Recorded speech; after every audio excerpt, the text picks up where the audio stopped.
by the end of the interview, they were actually laughing at me in the interview. So it was the worst interview I've ever had.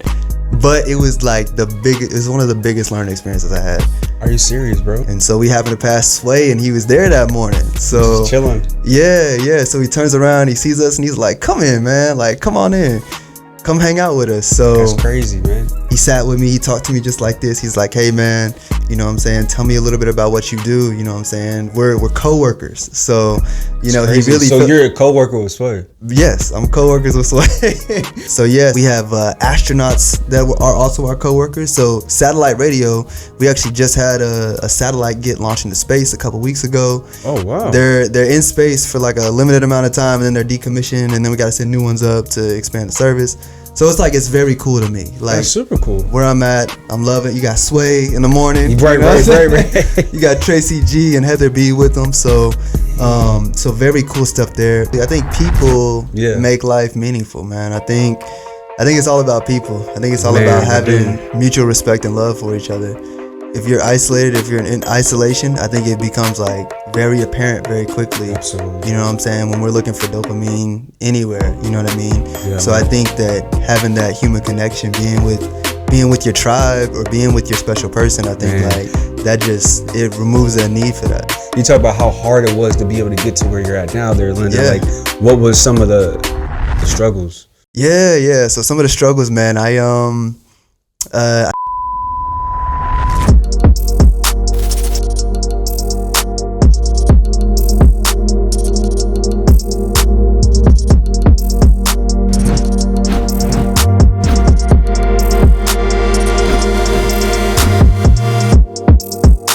Fully connected. Hey, real quick, guys, before we get started with the episode, I just want to say thank you for clicking on this video. I realize the majority of people who watch this podcast haven't yet subscribed to the podcast. So take that time right now to hit that subscribe button and to smash that like button. I really appreciate the support. Now let's get back to the episode. Yeah. Welcome back to the Fully Connected Podcast, your go-to destination for inspirational conversations to help you become your greatest version. I am your host, Chris Jones, licensed therapist and owner of Fully Connected Counseling. Today, ladies and gentlemen, we have a very special guest, right? He is a young black professional who has a diverse resume in media planning and advertising. He has worked for some of the biggest media companies. Some of these companies are Ohub, Starcom, Yahoo, and even Spotify. He's currently now at SiriusXM Radio, where he's an associate account manager, and he's going to be able to tell us all about what he does. And he even got a chance to be able to meet Sway in the morning when he was out in New York. All right. So from hosting, events to empower black entrepreneurs, all the way to managing and creating $1 million ad campaigns, right? We have my godbrother, Lyndon Breckenridge. What's going on, bro? What's up, Chris? Happy to be here. Thank you for the intro, man. I've never heard it like that before, so I appreciate it. You captured it all. Man, definitely, man. So I want to go ahead and go into to your career, man, because you've done a lot of different things that I was not even aware of, man. Like, you were at Spotify, Yahoo. For sure. What was it like when you were working at Spotify? Because you did some internships there, right? Yeah. So I did an internship at Spotify. Right. That was really my introduction to the advertising world. Mm-hmm. And it's a lot of fun. It's a lot of fun. It's very interesting, and it surprised me when I got in there how much data goes into finding the right person to advertise to. Definitely. So do you guys how does that work exactly for like artists? You market like their music or? Yeah. So on the ad sales team there, and it's pretty universal too with the other media companies I've been at. It's all about finding what type of music or what type of audio or what type of audience fits the product. So for example, like there might be a strong affinity for like trucks with country music listeners, right? So there might be other different affinities depending on the music. There's targeting on location. There's targeting on. There's other type of cross targeting that we can do. Right. But yeah, so Spotify was definitely the introduction for that. So you guys gather data, like if somebody likes trucks, like you guys just I guess assume to say they might like country music, or if somebody likes Nike Dunks, they might like hip hop.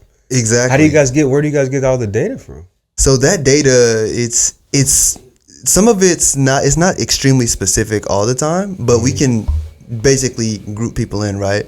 Yeah. And in advertising and in sales, there's always a funnel. So someone that likes hip hop, let's just say hip hop and dunks, right? Okay. If Nike wants to do a campaign with hip hop and dunks, then they think that this is where most of their potential buyers are gonna come from. Right. They'll start with this genre, and they could expand it, right? That's dope. They could base it off of location. Like, there's a couple different ways you could chop it up. So what was your role there when you were at Spotify? So there, as an intern, I basically did a rotational program. So on the sales teams, at the time there was 3 people who would be on the team. There'd be the seller or the account executive. There would be the client manager or the campaign manager. And then there would be someone called a sales planner. So as an intern, I basically went through each of those roles. Well, maybe not too hard on the sales, but I shadowed closely, if that makes sense. Super dope, man. Yeah. You know, like for all like the young people watching who may be like in college, I always, you know, say how important internships are. Yes. You know, because I'm assuming after you had the internship, you probably maybe like, man, I kind of want to work here. Or maybe you were like, I don't really want to work here. This is not like what I thought. Absolutely. You know what I mean? Yeah. Having an internship is definitely going to strengthen your resume. It's going to make you more attractive to potential employers. And professionally attractive, right? Yes. I never really thought about it like that, but yeah. Yeah, exactly. Because they're going to look around and they're going to see who's got the experience that we want, who's got something unique, who's got something relevant.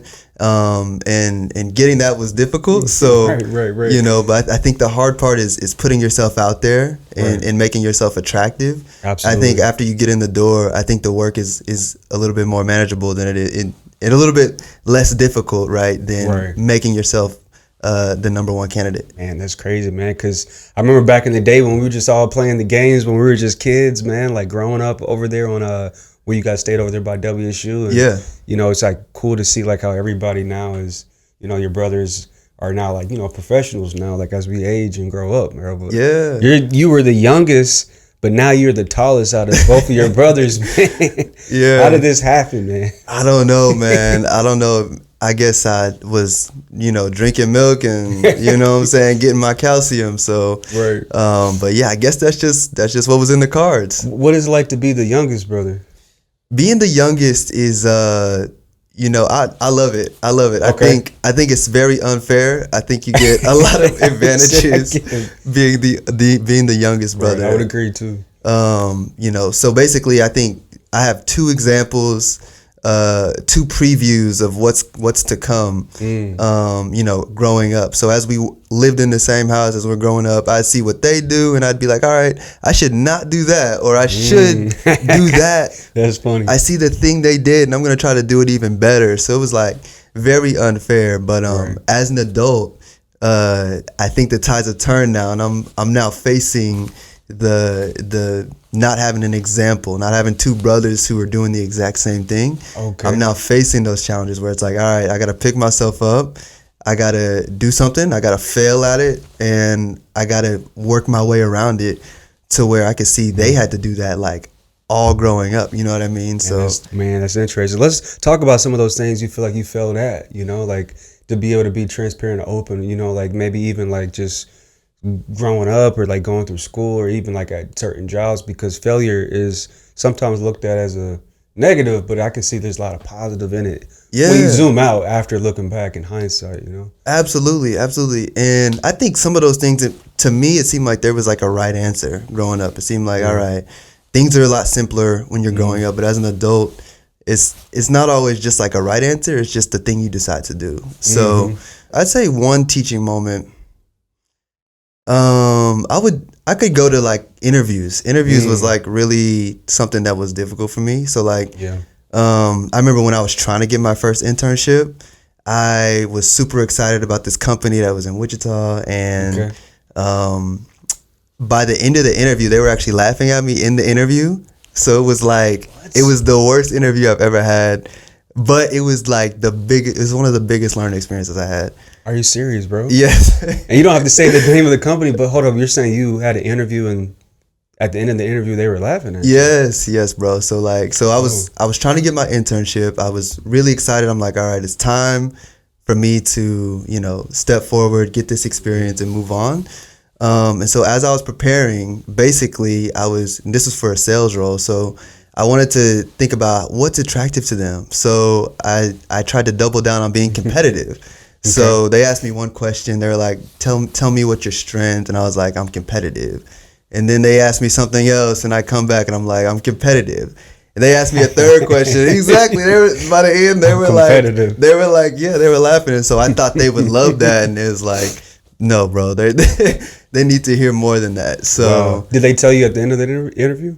No, they didn't, man. They laughed, they walked out, and they sent me an email saying, thank you for applying. Wow. What was that like, though, in the moment, though? Because you're hearing these guys laughing. I'm not sure how many people were there. It was 2 or 3 or... Yeah, it was 2 ladies. So it was even more embarrassing. But it was, you know, in the moment, I felt a little bit ashamed. I felt like, man, like, I really thought this company was super cool. I was really interested in them. So in the moment, I was definitely embarrassed. Like, yeah, man. That was a real feeling. A little bit of embarrassment, a little bit of shame. But I bounced back. So what do you feel like you took away? Like you said, what did you learn from that experience? Yeah, so what I learned from that experience is I need to be able to speak to my experience better. And I also learned I need to be able to speak just like to me, right? I need to think about what are the experiences I have? How do I speak about those things? So exactly. From there, I actually went and got interview coaching. I did a lot of mock interviews. Oh, so wow.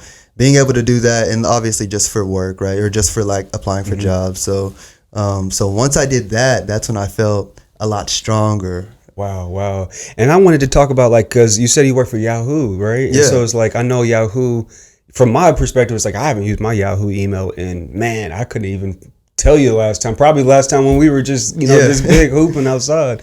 But like, what was it like working for Yahoo? Like, what exactly did you do there? Yeah, so I was again on the ad sales team there. So that experience was very similar to the experience at Spotify. So Yahoo obviously is a legacy it's a type legacy product. Right. Yeah. Number one in finance. So we have a lot of people going on finance pages. A lot of people use Yahoo Fantasy for fantasy sports. That's true. So those are 2 of the bigger kind of products or more popular products that we have internet traffic for. Right. So, or had internet traffic for when I was there. So what's the difference between Yahoo and Google? The difference what would you say the main like differences, like what makes Yahoo different from Google, For sure. Right. So I would consider Google to be more product based. So when you have internet search is their big thing, right? Absolutely. But they also have a lot of products. You see stuff pop up. You have very popular products, Gmail, you have Maps. You have all these different products. Like they're coming Google up with Maps, different applications. Exactly. Google Yahoo. Lens. Yep. Google Lens. Yeah. A lot of stuff they make and then they just cross it off, right? Dang, yep. They're very product based, but Yahoo is a lot more media based. So Yahoo wants to make stuff that's attractive for you to click it. So a lot of articles, right? A lot of those type of things. They bought HuffPost. They bought, I think BuzzFeed was in the mix for a long time. So there was a lot of media, but they want to find things that people will click so that they can run the advertising on those pages. So so they make all the money from advertising. Exactly. Wow. Exactly. So there's some product stuff. But a couple of years ago, there was a CEO who wanted to make Yahoo more product based. And, they ultimately decided, hey, we want to stay media based. So they're very much focused on media, things that are attractive for you to click. Why do you think they didn't want to go product based? I think media is working and I think product is competitive. Especially when you have Google. So now you're probably having to convince people to go from Google to Yahoo, right? And there's people's perceptions and what they're comfortable with is hard to change. A Yahoo phone. Exactly, right? Like that sounds kind of weird, don't it? Because they got a Google phone. It's like, oh yeah, I don't mind using. I mean, it's not iPhone, but I would probably get a Google phone before a Yahoo phone. Yeah, they got Android. Yeah, exactly. Before you get a Yahoo phone, unless Yahoo came out with some really crazy good stuff, right? You know what I'm saying? It would be hard to do. But also on the media side, you don't see Google Fantasy Sports. Like they're not really interested in that. They're interested in their product. Not, huh? Exactly. Really not, man. So when I was doing the research, man, they said something about you ran a campaign, an ad campaign that was like over like $40 million like worth of creating an ad campaign. Like, what was this for? Was that for what company was that for exactly? Yeah, so there's a lot of different companies. Yeah. The 40 million figure, that would be encompassing of like an entire year's worth of campaign. So Okay, gotcha. not one campaign that spent 40 million. I'm like, dang, who's this? Like Tesla or something? Yeah. Wow. So people are paying obviously money to have their ads run like on Yahoo, or even was Starcom like another place where people would like use advertisement, or what was that exactly? Yeah. So Starcom is a media agency. So so Starcom is on the buy side. So the platforms we talked about before, Yahoo, Spotify, SiriusXM, Pandora, Right. those are all on the sales side. The things you see and you click. You might not have heard of Starcom before because they're on the buy side. So the teams I worked on at Starcom was Lowe's and Aldi. And so, yeah. I was at Lowe's yesterday, actually. Yeah. So Aldi's got really good food. I shop at Aldi. I think they're great. Affordable, right? Exactly. Affordable, pretty good groceries. But on the buy side, what we're doing is we send out requests for bids, basically, of where we should spend the money. So they're buying advertisements, or we're buying the ad space. Exactly. Oh, okay, buying the ad space. Yeah. So at Yahoo, you're selling the ad space. At Starcom, we're buying the ad space on behalf of Aldi. So if Aldi's got something interesting, like say we want to make an affordable groceries campaign, we'll call Yahoo and we'll say, hey, we want an affordable groceries campaign. We want it to run on a relevant audience on a relevant page. So let's say they put it on the finance page, right?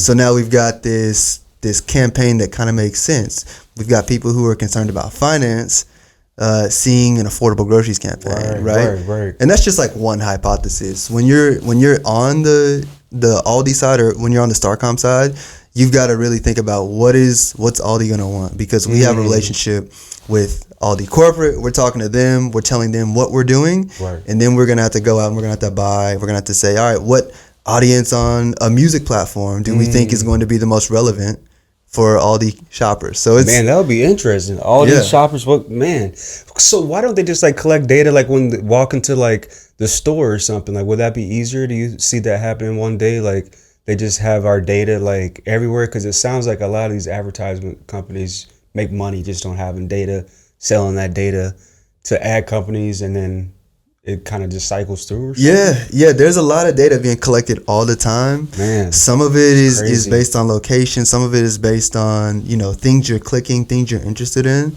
Can they hear us? You know what I mean? Like, because you're on the other side. A lot of people feel like, okay, like how do they know I'm looking for a mattress, and then it pops up everywhere, Yeah.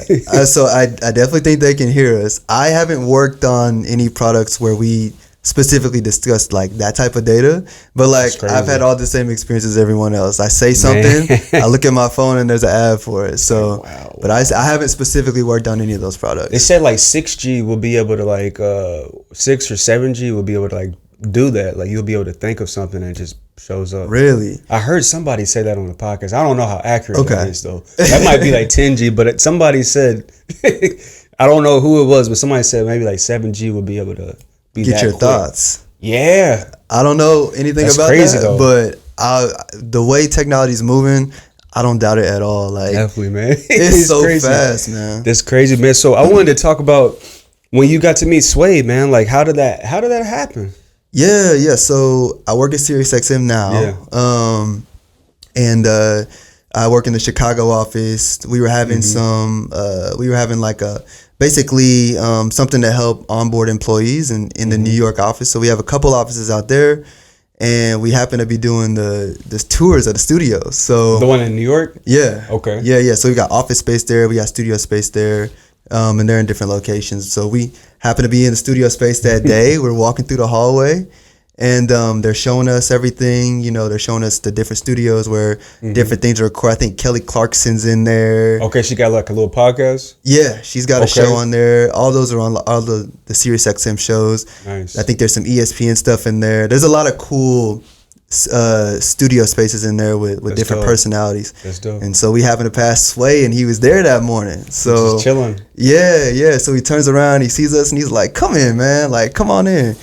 Come hang out with us." So that's crazy, man. Yeah, so it was me and probably 6 other employees. So He welcomes us in, you know, he gives them all handshakes, and he hits me with the dap, you know. He hits you with the dap. He hit me with the dap, man. That's cool, man. So then were you like able to like, because it looked like you were like actually on the show, like with the microphone and everything. Yeah. So we got in, and I just want to say he's a very cool person. To me, I just like admire him that much more for like bringing us in, because like I'm sure that was like, you know what I'm saying, a tough moment for him, you know, somebody where if you listen to what he was saying, he was really being a brother to him, and so for him to be vulnerable and open up his space to you know, that's people awesome. he has never met before, like that says something. That says a lot, man. So I was like, yo, so anyway, he welcomed us in. He sat with me. He talked to me just like this. He's like, hey, man, you know what I'm saying? Tell me a little bit about what you do. You know what I'm saying? We're coworkers. So, you know, he really... So you're a coworker with Sway? Yes, I'm coworkers with Sway. You see him on the email chain? Man, basically, yeah. I can send him a little direct message like, hey. It's crazy, man. So, yeah, so he's a very welcoming person. He's like, yeah, man, put the headphones on. We're going to talk for a little bit. So... What do you think is under that hat? Under his hat? Yeah. Did he have like dreads? He had dreads. How long has his... Oh, yeah. He cut him off, right? He cut him off. Yeah. Yeah. Does he still wear... He still wears like the little... He doesn't wear that. Yeah. He's got a hat on. He's got a hat on. Yeah, but man, he's such an iconic person. Such iconic. He's got that voice. He's got like the... You know what I'm saying? He's bringing us the news, you know? He really is. The Boondocks. You know what I'm saying? Right? Dang. He's been bringing us the news for a minute, man. So, like, could you see yourself maybe doing something like that? Or imagine, like, even, like, working for somebody like Sway? That would be dope. Yeah. You know, the one thing I wish I would have done was see what else I could do for him. That's the thing I forgot to ask was, hey, you know, is there anything I can do for you? You know what I'm saying? You welcome me onto, you know what I'm saying, live air, you know. So it was on live New York air? Yeah. Oh, dang. You know, worldwide. Actually, there was a friend who actually was listening at the time. That's wild. And I heard about it, so I thought that was crazy. Cause I'd be nervous. Very nervous, man. Like it's you know, live air. So so to be able to be on there, and it was short. You know, I was probably on live for like 50, 60 seconds. You know, okay, 50 seconds. It was probably like a minute. I thought it was long. like maybe like a 10-minute like discussion. I'm like, man, that would be tough. Yeah, not a 10 minutes. Maybe it was a couple minutes long, but it wasn't super long. He was just like, you know, tell us about what you guys do. And some of those other people got to be on the air too, but I definitely felt like a personal connection with them just with our discussions. That's cool, man. It's like you can learn a lot from like meeting people that are very iconic and see how they are able to kind of treat others and just how they move, how they operate. You know? Absolutely. Crazy, definitely. Has there been anybody else that you feel like you met that been up there like Sway, like other celebrities? Other celebrities? Like even working at Spotify? Like I don't know if you get to meet like artists and... Yeah. So I didn't meet any artists there. I had the opportunity to go to New York while I was there. That was a very cool experience. We ran into Kevin Hart. Oh, for real? You saw him? Yeah. Did he look as short as was Yeah, like what was it? Did he look shorter in person? Yeah, he's a short dude. Like, I mean, it's like, you know, it's Kevin Hart. That's a part of his funny. Right. Was he like how was he in person though? So we didn't get a chance to talk to him, but he was at the same hotel as us. So he was going in and out. And then MIA was also out there at the time. MIA, the singer? Yeah. Okay, for Rock Nation, Yeah, exactly. So one of my friends who was also an intern at the time, he points it out and he's like, "Are you Maya?" And like I was like, I know where's MIA. Right. She like that's how so he's like, "Are you Maya?" And he was from Brazil. And so he, I guess, just had like he was more familiar with her. Wow. So then so you know, they all go take a picture with her. And so what did she say? Did she correct him? No, it's Maya. It's Maya. Okay. Oh, you talking about MIA? I thought you talking about MIA, like the rapper singer. Yeah. So her name is Maya. Oh, her actual name is Maya. I thought her name was MIA. Wow. Yeah, because that's the little like her artist name, but her real government name is Maya. I guess so. Okay. We'll have to Google that. We'll have to Google it. We have to Google it. I'm not certain. Nobody says we have to Yahoo it. Right. We're not going to Yahoo that. Like we're going to Google that. We're going to Google search it, exactly. Wow, that's interesting, man. I remember, man, my MIA, I like some of her music for sure, man. So, you know, with the career and everything like that, did you know you would be doing like all these things, like even like in when you're at K-State?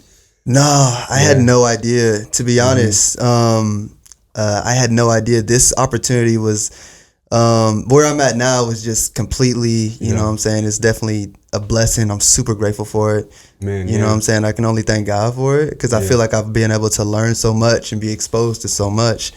It's been really good. And I think my journey really started when I was at K-State. So I got my degree in finance, but at the same time I was taking sales coursework.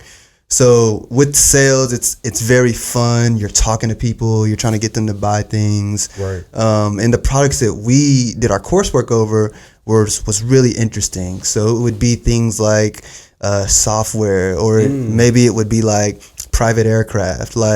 So there would be different things that we would do our casework over, our during college. Yeah, this is all during college. So I found that to be a little bit more interesting than the finance work.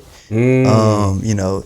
Okay, because the finance was kind of boring, or the finance was. I think I was more interested in like Wall Street type of finance, and the finance that I was learning was more focused on like just like a little bit. It was, I guess, closer to what you would think of with accounting, right? Right. And so to me, I was like, I think I like this sales work. I like the sales coursework a little bit more interesting. Yeah, definitely. I feel like I'm coming alive a little bit more. So yeah, so as I was doing my internship searches, that's when it kind of switched for me. And when I came across the Spotify application, so I told you about getting laughed at in the interview. Right. I had a bunch more bad interviews after that. But I got better and better each time. Okay. My resume got better and better each time. I kept iterating it. And it was in the spring semester when the Spotify thing came across my inbox, and I applied to it immediately. And it was crazy because, you know, it's definitely a hard company to get to. And right. Where are they based in? So the international headquarters is in Sweden. Sweden. Were you staying over there? I was not in Sweden. Were you working remote? I was working in Chicago. So there's offices. Okay, so their U.S. or North America headquarters would be in New York, and then I was in the Chicago office. So that's my connection to the city. So definitely, man. Yeah. Because after K-State, you moved. Did you go straight to Chicago, or did you go to Nebraska? Where did you go after K-State? Yeah, so after K-State, I went to Kansas City. Okay, Kansas City. That's what it was. Yes. Yep. And then I did eventually do a odyssey in Omaha, Nebraska. Odyssey. Yeah, I like that you said. So you stayed. It was like just like a year or so, right? About a year and a half. Yeah. And were you working out there? Yeah. So that's where Yahoo had their sales office there. So so I worked. So graduated, went to Kansas City. Worked in the startup scene there, and then I saw an opportunity to get back into advertising. I was super interested in. That was where I wanted to go. I wanted to get back to. So I saw something in Omaha, and I was like, you know what? Let me take a chance. Now, working at all these companies, were there a lot of people that look like us there? No. It's like a straight up no. Straight up no. There's a handful, but I think that's a lot of the professional world in general. I don't think it's particular to any of the companies that I've been at. I think just in general, there's not a ton of color. But you know, I think having the exposure and having the awareness can help us, you know, start to bridge the gap a little bit. Absolutely. Is that what you guys were doing at the Ohub, right? Like bringing people? Was it like for most like tech? Or was it just like in general, like helping entrepreneurs that were black and brown? For sure. So Ohub did a couple of things. The things I could probably focus on. Number one, they had a lot of programming for college students. So they would send students to South by Southwest. And there they would connect with recruiters at different companies. So there would be all the big boy companies would be there. You know, you'd see the Googles, you know, you'd see definitely big boy company. Yeah. You'd see all those type of big companies. You know, I think NBCU would be there. So a lot of big companies like that would be there. Oh, wow. And so they would have that sort of recruiting thing. So that would be like an annual event. Right. That would take place. Would you speak at those events?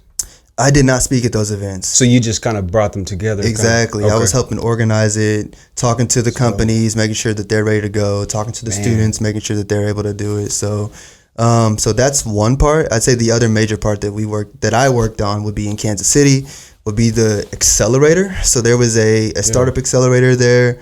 What's the accelerator? So an accelerator is basically a program to help get a company going. It's like a accelerator incubator. So basically we would have a cohort of tech founders. All go through a couple workshops, and then at the end of this, we would pick 5 companies to get an investment. So I think those checks. It's been a couple of years, but I think those checks were $50,000. All right. So that they could win. Yeah, that they could win. So I think we picked 5 companies, $50,000 each. And some of those are doing successful. So the thing with startups is like most of them fail. I think 8 out of 10 fail. So it's super tough. Competitive. It's super competitive. Yes, exactly. Competitive. You got to be competitive out there. You got to be competitive, man. And so I know, like we talked about, like as far as like, you know, like, because there's work, there's family, and then there's the personal, you know, and there's the relationship stuff. And I know, like, you say you got out of a relationship, and we can kind of talk around it. Yeah. You know, we don't have to say exactly the relationship that you went through, but what's your, like, you know, take on just relationships in general and how, you know, how that can be able to bring stuff, you know, to make life more meaningful as far as just like, you know, family, friends. Yeah. That, you know what I mean? Absolutely. I think people make life meaningful, man. I think it's all about people. I think it's all about having mutual respect and love for each other. And I think if you got mutual respect and love, I think if you got gratitude for other people, I think like that's the only thing that really matters. So that's facts. That's facts. Gratitude and love, you know what I mean? So it's just like, I would agree. Like I always say, I feel like relationships, you know, just in general, like you say, human connection is like definitely the highest value. Yeah. Because it's like, what else is going to be higher than that? Like even your connection with God, like it's some kind of relationship, you know? Yeah. Or even if people don't like people, it's like you have a relationship with your dog, your cat, your plants, you know your what plants, I'm saying? something like a relationship with some living thing, right? Yeah. Person, plant, I guess. If somebody really don't like animals or people, they have plants. Yeah, absolutely, man. You know what I mean? Absolutely, yeah. And I think it's to me, I think if you're isolated, if you're in isolation, I think it becomes like very apparent very quickly. Absolutely. You know what I'm saying? When we're looking for dopamine anywhere, you know what I mean? Yeah, so man. I think that having that human connection, being with your tribe or being with your special person, I think like that it removes that need for that. I remember like just like even like throughout college, you know, I felt kind of isolated at times, you know. I don't know if you ever felt that way, you know, too. Definitely. Just like, you know what I mean? Like how did you, because those times you just feel like, man, I want to drop out. Yeah. You know, I don't know if you ever had those thoughts of like when you were going to school, like, man, I'm just done. Yeah. Yeah. There were some tough moments. I say there was a summer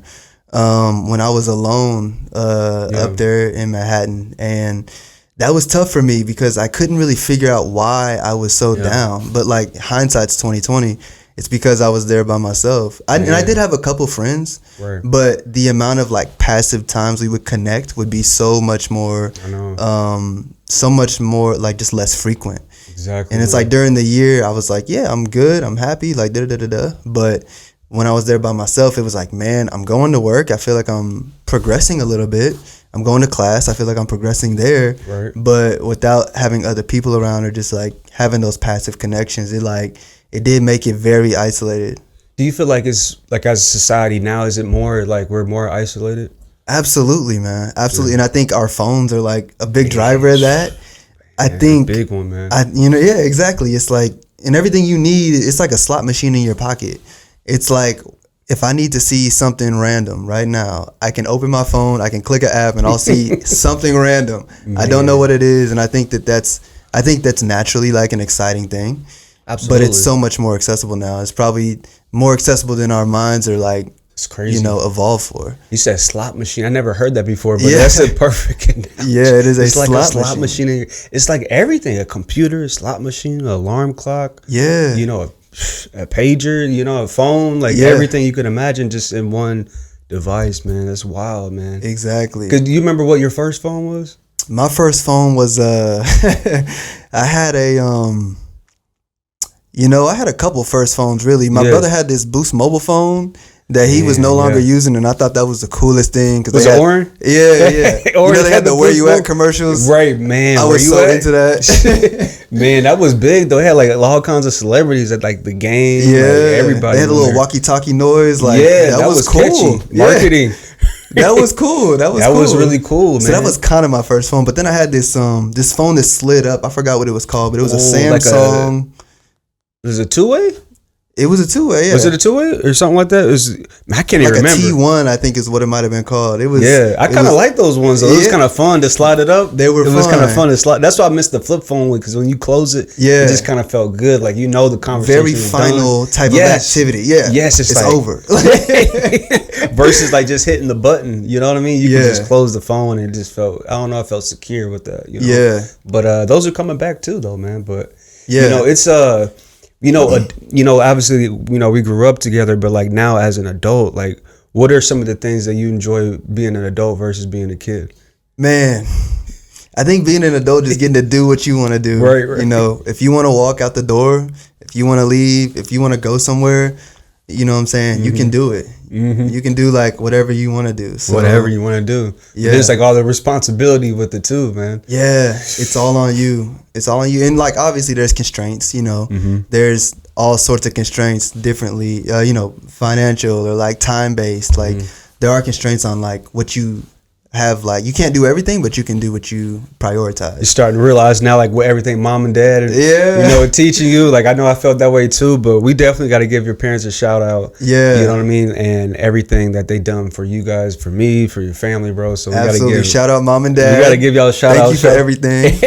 Y'all are the best. Everything. What was it like growing up? You know what I mean? Because like we both been blessed to be able to have a 2-parent household. Yeah, you know what I mean. And what was that like for you, like growing up and everything? Because obviously we've been blessed. There's not much of us who get to have that opportunity. Yeah. So definitely grateful for that. Definitely recognize that. And you know what? It was definitely a positive experience for me. Just I think the passive things that they did. Obviously there was more direct things like, hey, I need you to do X, Y, and Z. I need you to do your laundry and I need you to do your homework before you play video games. There's stuff like that. You're right. But also I think maybe my favorite thing that I hope to continue as a tradition is like just eating dinner together. And I think that just having that time, in the evening to just sit down, tell us about your day, it's such a slow, passive thing. Right, very I think that was probably one of the best things that I want to hopefully take forward. Man, so absolutely, man. But yeah, it's they're just always there. So mom and dad was just always there. Thank you guys for just being there. It just means the world, and that does so much that it's hard to, I think, even like capture it, and you know what I mean. It's everything. Because I always say you guys are pretty much like second cousins or something. That's what it felt like going over there, man. Like you guys had the food, had a little basketball court in the backyard, a little video game, the little computer room. You guys kinda had everything there. Yeah, the computer room. That's where it was before the phones. Man, the computer room. The computer. That's crazy to think. You could keep it separate as somewhere else. The computer room, that's crazy, man. But I remember y'all had like a Dreamcast or something like that, bro. The Dreamcast, yeah. Because I don't think did we ever bring it over? I'm sure we probably brought it over at times. Maybe so. But yeah, the Dreamcast. What would you say was your favorite PlayStation or like not PlayStation, but like video game consoles? Video game, I would say the PS2. Would be I'm sorry, but like number one. It was just I think the games were a little more thoughtful. It was just they kind of. To me, it seems like they had to have a more complete game. But yeah, just like the culture on like NBA Street Volume 2, NFL Street, Rainbow Six Vegas, like it was just like a lot of fun to play those games. And it really was. They don't make games like that anymore. I feel like NBA Street Volume 2, like it's so like creative. Very creative. I feel like NBA Street Volume 2 is my favorite basketball game. Man, me too, man. I'd say NBA Live is up there, but I think NBA Street Volume 2 just had because how we grew up, like we had to play games together. Yeah, like, that was a big part of my childhood, like playing games together. I remember playing with Oren and Landon, but now like everything is just online. I don't even know how that would be like if we grew up in this time. Yeah, like I don't even know what that would feel like. Like we probably wouldn't even came over that much. Right. I think that's the goal, though. Or not the goal, but I think it's more profitable. It seems like it's more. Right. So instead of you have a game system and I have a controller, we both need a system now. So I think it's more profitable. That's my suspicion. Like I don't know anything more than anyone else though. But man, that's interesting though, because it goes back into our last point about talking about isolation. And so then it's like, could these game companies obviously probably make more money based if people are in isolation? Yeah, that's crazy. I think so, because I think online components of games are like the bigger priority too. So there was a game I used to love called Need for Speed Most Wanted. Oh yeah, Need for Speed Most Wanted it was very cool. Like they had a cool story. Like the cars were cool, whatever. Mm-hmm. And I just tried out like the latest Need for Speed game, and I was like, okay, this is the same thing. They want you to be online. Okay, it's not about the actual game. So I was like, all right, like, wow. So you feel like the games are not really about the game no more. It's just like play online. I think so. That's what I think. I think it's really like play online, spend money, buy skins, buy the extra features, and then from there, there's no more like campaign modes, really. Like, yeah, it's just like you just play online, play with your friends. Exactly. Because it makes more money, because then your friends have to buy the game. They have to buy the game too. Yeah, exactly. So, exactly. Wow. Could you ever see yourself working for like video game like companies? Like, yeah, with your like resume, because I know we always were into the game. So it's like, what would that be? Like, a better question? Like, what would be like your like dream job? Yeah, or maybe you already done it. For sure. I would definitely say where I'm at is definitely like a dream come true for me. Like it was a long road to get where I'm at. It was, so much that I could not have predicted. Yeah. There's been so many people that I've met along the way. So I'm super grateful, and like I love being where I'm at. SiriusXM, awesome. We have astronauts that are also our coworkers. So satellite radio, we actually just had a satellite get launched into space a couple weeks ago. Oh wow! They're in space for like a limited amount of time, and then they're decommissioned, and then we got to send new ones up to expand the service.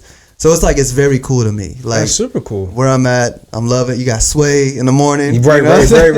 You got Tracy G and Heather B with them. So very cool stuff there. But I'd say I'm definitely open to, down the line, if something was interesting at PlayStation or Xbox or. So hold up, you say you guys put a satellite. I didn't even think about like SiriusXM going. I mean, obviously, like you need to have like satellites for the radio, so that does make sense. But yeah, absolutely. So we got, and a lot of our clients are people with boats, right? So if you're on like a boat, you're on water in a lake, or if you're in the Gulf or whatever, or you're on the coast. Wow. You can get into the radio. Wow. That's how you get the radio. So you probably don't have like your typical like terrestrial like, power station or whatever. Right. You might have SiriusXM. Does Sirius come from like the Sirius like star system? Yeah, that's where the name came from. So two companies merged, Sirius and XM Radio. So they merged and then they became SiriusXM.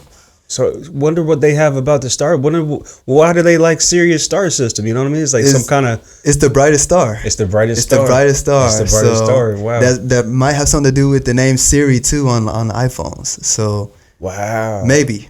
The connection. Yeah. Siri was Siri from SiriusXM? Like, who knows? Yeah, who knows, man? That's crazy. That's crazy. So you're living your dream job. You talk about how hard it was to be able to get to where you're at now there, Lyndon. Like, what was some of the struggles? Yeah. So some of the struggles, man, I definitely had a couple layoffs that I experienced. So as I was in my odyssey in Omaha, I actually got laid off from Yahoo. So at that time, there was a ton of layoffs, just kind of like a tsunami of layoffs, so to speak, in the industry. Oh, wow. And so when that happened, that was definitely a little bit of a downer, but I think I immediately knew I wanted to go back to Chicago. So I had that experience with me, and actually making myself attractive, like I was saying, and getting those interviews was tough because, tough.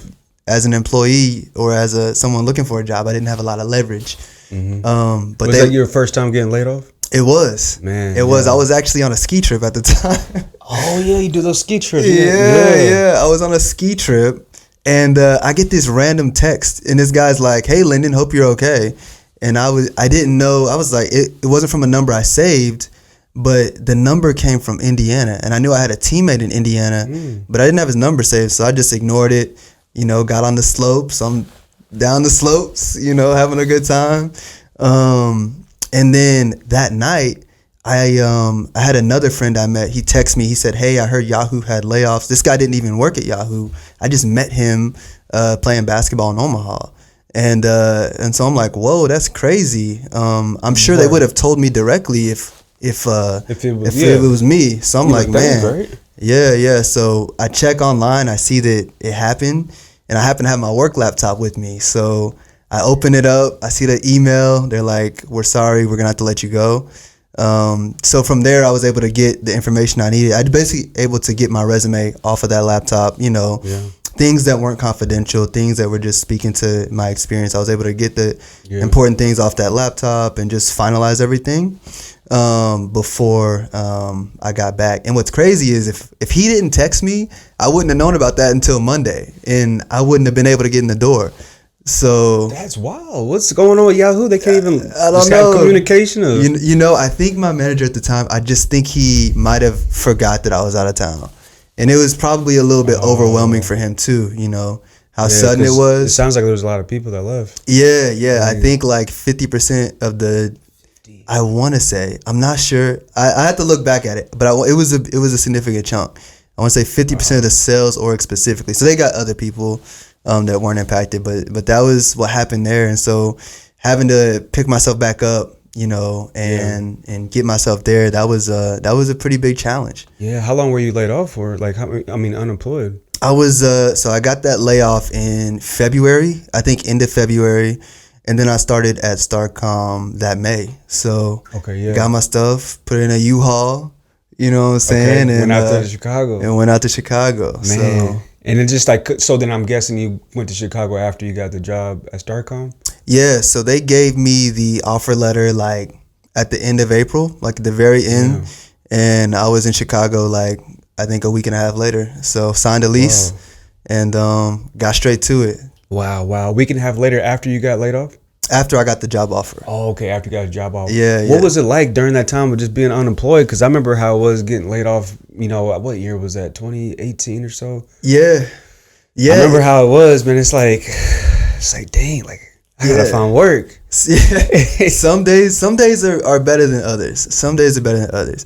And thankfully, because I've been there before. I'm not laid off, but in job hunting mode. So, with the internship, trying to get myself out there, trying to be competitive. That's going to be the name of the episode, competitive. Yeah. Just trying to put myself out there because I've been through months of that before. I felt like I was really good and I was really fast at being able to redo my resumes, focus on what are the questions.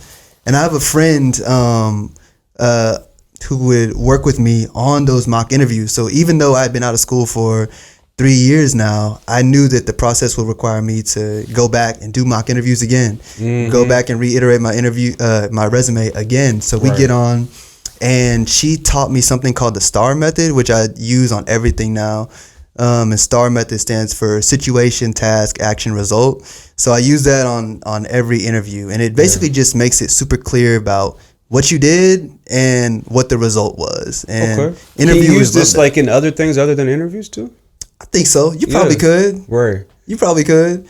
So how does it work? So so if I was to do, let's just take this right here. Yeah. Let's take this right here. So this might be a little choppy, but so Chris, I'd like to tell you about a situation where I was on this really interesting podcast. The task at hand for me was to have an engaging conversation.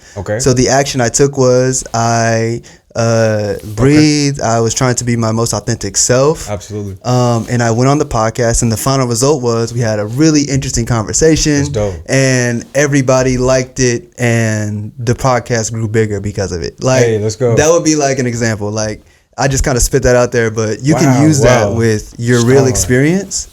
Yeah, it's called the STAR method. I like that. Somebody might use that like on a date. I don't know about a date. that would be like kind of like, okay, it might not be the best. Thank you for that, man. STAR, that's cool. I love acronyms, man. They can be very helpful and useful in situations. So she told you about that, and then after that, that's how you got it. Just different jobs and stuff. It made it easier to talk about my experience, and like obviously, you can use that with anything. Right. But I think with my experience and like what I had, I think it made it great, right? Yeah, right. You know, being able to speak to your experience, I think, can be overwhelming sometimes because you're like, what do they want to hear? Right. But that's where that preparation comes in. So that was a hard time for me, you know. But I think with that tool in my toolbox, I feel like I was able to make it a little easier for myself. I know, like, even too, like, just like for me, of just like anxiety of like, you know, interviews and just like you know, working in companies and places that, you know, nobody there looks like you. Yeah. You know, or even like me in my field, like this mostly female dominated industry. So I'm the only guy, let alone only black person, you know, on top of that. So it's like, what was that like for you, you know, like when it comes to anxiety and, you know, just stuff like that when it comes to, mental health? Yeah. So for me, I try to maintain my presence through meditation in the morning. Yeah. Through prayer, you know, through my relationship with God. And I also would say, outside of meditation, just journaling. I think those things have been like super key for me, as far as maintaining presence. And I think journaling might be my favorite because I'm getting my thoughts back out. And I think it just helps me to, you know, I think once I write it down, that's great. But then once I read it, it's like, it feels a little bit like magic. So, man, that's true. So I'll go back and I'll read my journal. I'm like, oh, that's clear. It's clear to me. And I think when you have to think about what you're feeling and when you write it down, you have to be in agreement so many times that your thoughts have to be clear. You know, you wouldn't write down something that you don't believe or that you don't think is true. It's real, man. So many people don't like journaling. Like when I recommend that, like in session, like, hey, like it would be good for you to write this out when you're home. Yeah. So many people I've realized from my experience hate journaling. And then even like myself, sometimes I'm like, man, like it can be hard. Like, how do you get over those humps when it comes to journaling? Or maybe it's just always just easy for you to write out. It's not always easy. So there was a time, I would say, when I did write every day. I was writing every day or close to it for about a year. Wow. Really? Yeah. But now I'm a little bit more, I think I'm probably more like a couple times a week. Okay. But yeah, to me it's just exciting. To me it's like I know I'm going to get my thoughts out. And I know this is a chance for me to get my thoughts out without yapping to somebody or no judgment. Not to worry about just the paper and you. There's no judgment. It's just me getting it out there. So yeah, man. So that's kind of how I do it. But also I think another thing I do to stay present is just like exercise. Like anytime I'm moving my body, I think it's like you need to be focused on what you're doing, right? So when I'm playing basketball, I'm focused on playing basketball. When I'm skiing, like that's like another level of like, you're in the moment. You have to be in the moment. Man, let's talk about this skiing because what is it? This is the Black Millennials, right? Yeah, Black Millennial Ski Club. Yeah, BMSC. Man. So are you like one of like the founders or how does this work? Sort of. You're like a member of it. Yeah, right? Yeah, I'm like a member of it. I help with social media and communication. But yeah, so we were just a bunch of friends that went on a ski trip. In 2021, we went on our first trip. Out in the mountains in Colorado, and then Liz, our president, she decided, hey, let's make this a thing. So, so we've been on a couple trips since 2021. We just got back from Tahoe. It's a great. To me, it's the best time. Like that's dope. Like black people skiing. Like I never even went skiing. You haven't been? Never went skiing, bro. All right, we got to get you on the next trip. Man, I'm nervous. I'll be low key. You'll take a lesson. You'll be good, man. I'm telling you. On the mountain? On the mountain. It's the best time. You're super present. It's super fun. And even if you don't like skiing, right? Like you can put the cool clothes on and like you can hang out at the lodge. Oh, okay. There's I'll be chilling. I'll be having. Yeah. If you just want to have drinks, I have the gear on. Right. Take some pictures. You know, you can do that too. Okay. So, but to me, it's fun. There's always lessons. Adults take lessons. I took lessons. I just switched from skis to the snowboard. So there's lessons and like you fall. Wow. And I think to me, I like to just take things away from every experience. And I feel like skiing and snowboarding is like one of the biggest things. It's like you have to lean forward into it. There might be scary moments, but I think something as an adult, something that I think we get as a kid that we might take advantage of that we might take for granted as kids is that we have so many opportunities to prove ourselves every day. You prove yourself all through school, but then when you're out in the world, you know, you go to work and you come home and you have very little time in between. But I think when you go skiing, I think it's like an opportunity for you to prove yourself and to learn something and to try something new. And another thing, as a kid, you're always learning. Everything's new. Right. So that's what you can, man, I love it. So you have something new, and it's like you can feel your brain moving when you're doing something new. When you're skiing or when you're snowboarding and you're trying something, you have an instructor. There's other people who are learning with you. So it's like you and all these new people to this activity are having fun together, are learning together. Right, so, you know, and that's big, though, because what you said, the brain actually does get bigger when it's learning new stuff. I believe it's called neuroplasticity. Oh. Yeah, neuroplasticity is like even like just going down a new path or new street in your city. Yeah. You know, like even that's like a smaller version. But yeah, like that's what makes kids like so, I feel like happy. Yeah. Because as an adult, it's just kind of like, all right, this is the same way to work. I've learned everything. I've learned that's everything. What it feels like. But then that's how people get arrogant or just like stuck in their ways because they actually think that they have. Yeah. You know what I mean? So, I mean, that's interesting though, man, because I remember because my girl, she took me to go parasailing, man, and I learned something new, but I was terrified. I'm like, dang. Whoa. Yeah. Have you been up that high? Have you did parasailing before? I've never done it. What was that like? Man, it's an experience, man. It's kind of like quick. Like you get on the boat and then they strap you up into like pretty much like a parachute, and then they just let go, and then you just go all the way up. Was that scary being up there like that? Yeah, it was a little bit. You know, Okay. Eventually you're kind of just like, all right, I'm up here and I'm cool. But in the beginning, it's like so fast. It's like, Yeah. it's like you're falling up. Whoa. Okay. That's how the best way I could describe it is like falling up. I don't know if that makes sense, but that's what it's like. And you're like probably, how much? Maybe like 400. I don't know exactly how high it is, but you're high up. It felt high up.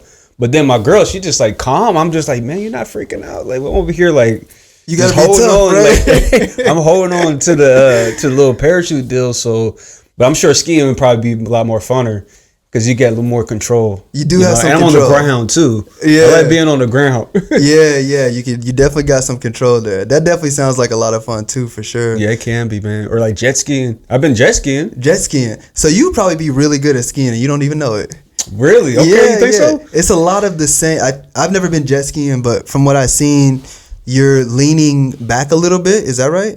A little bit. A little bit? you just kind of push on the throttle, but Okay. I mean, you can kind of lean back. But I'm not like a professional jet skier. But Okay, some people are like really like. For sure. Yeah, for yeah, sure. Yeah. But yeah, it's definitely like something where you have a lot of control, and I say with skis, you pick it up faster. Okay. Faster than snowboarding? Faster than snowboarding for sure. Wow. But I think with snowboarding, it's better to become like an expert at it. So if people are interested, I always recommend just do the thing that you see yourself doing. Like, What was your first time skiing like? Were you nervous? man, the first time I was skiing, I was actually like 5 years old. So my family, we had went on a trip Really? to Colorado when I was 5, and I remember parts of it where I just remember loving it. Like I would be out this there. is it. Exactly. And I remember my mom told me that the only problem I had, the teacher said, was that I didn't want to go back inside. So I was just loving it at 5 years old. That's a good problem I to didn't have. know any better. So That's super dope, man. Because it's like when people hear skiing, they don't think of black folks. they don't. You know, and so I think that's what's special about the group, and maybe you guys all caught on to that. But Yeah. that's super dope. Absolutely. So we're going again. We're gonna Every be year. going every year. So Damn. Is this the 5th year? this is since 2021. So we have 1, 2, 3. This is we're going into year 5, I guess. Did Oren go yet? Oren hasn't been yet. Okay. I'm trying to get him out there. Okay. Landon's been, right? Yeah, Landon's He went to been. the last one? Yeah. Oren was like, yeah, I'm not snowboarding. I'm not He skiing." he wasn't trying to do that just yet. So I think we'll get him eventually. But yeah, I'd love for Landon to come back out because last time he saw me, I was on the skis, and now I'm on the board. So I got the skill now. Okay. Kind of cool, you know. Exactly, man. And you guys went to Utah, man. That looked real fun. Yeah, Man, that looked real fun because I wanted to go out there as well. Like, what was the shoestring? Is the shoe? What was the hike? that has a horseshoe. Oh, horseshoe. Yeah, I forgot the name of it. It's like Horseshoe Canyon, I think. Yes. Very iconic. So I went out there with a couple friends who I grew up with here in the city. But yeah, that was a great time. I think nature's I don't know what it is, but just like the whole different. Nature scene, it just it's a great way to connect with yourself. Like, it really is, man. It really honestly is, because those are the kind of trips I find myself wanting to do more often than sometimes just being in the city. Yeah. I get tired of just, city stuff. Yeah. I want to go out in the wilderness. Yeah. City stuff is fun, but I think it's just so rare to be, in nature, especially in like that type of geography, seeing that type of like history. You're on the bus headed toward the nature, and they got that speaker talking about the history of the place and like how it formed and stuff like that. That's crazy how it forms. Exactly. Because you guys did the what's the canyon where it's like all like close and you gotta like squeeze through? Oh yeah, that was I can't think of the name of it. We did Angel's Landing, and then we did the Narrows. So the Narrows is the Narrows is like super narrow. Right, and you just canyon. Have to. How long does it like last if you were to walk through that? It goes a couple miles.